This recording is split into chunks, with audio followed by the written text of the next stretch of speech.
Now we saw that strings, and we discussed in the lecture that strings are iterable quantities, and that every element or in a string has an index, right? So let's say that you have the following string, right?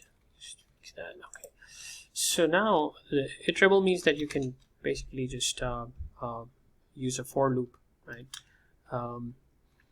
And since every element has an index, you can just use for I in s, right? So Python is automatically going to iterate over every alphabet or every character that is in the string. So so you can say print I. Right? So now you'll see that it's going to print out every character on a separate line, right? So and again, you can also use list comprehension. Let's say for I in s, right? I for I in s, right? And so this is going to create a list of and we can print out L1. It's going to be the same thing, right? Print L1. Okay. Let's just comment this out to see the output of the second part. So, so it's going to give you it's going to return a list now, right? Again, you can see explicitly see each character as a separate element of a list. Okay, and then you can join it together if you want to get back the string, and you can further illustrate a condition. You can apply a condition also, right, within the loop. So you can say that, okay, print I, but you can put it in if condition. If I is, let's say, not equal to O, right? That's the letter O, right?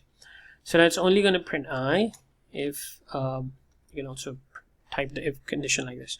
So if I is not equal to O, it's going to print out I. Let's comment out this part. And so you'll see that the O is not printed, right? So it's just N, right?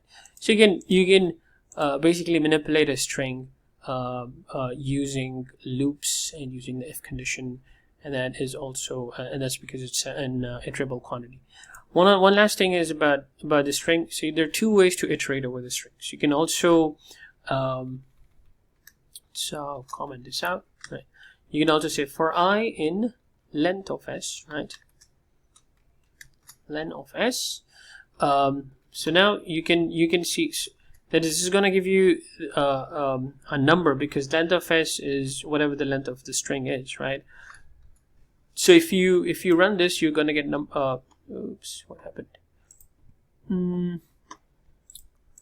Okay, int object is not. Oh, I'm sorry. Yeah, so you need like a range function. There you go.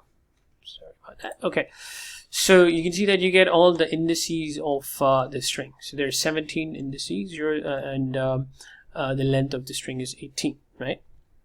Now, if you want to print the string this way, you can you need to use indexing, right? So now if you use this, right, you can see that it does the same thing. It prints out the whole string, but now you're using indices instead of the other method that we used. So the other method is much less code, right? So so that is easier, but in some cases you want to manipulate, you want to further manipulate using the index of the string, so the other method is more useful.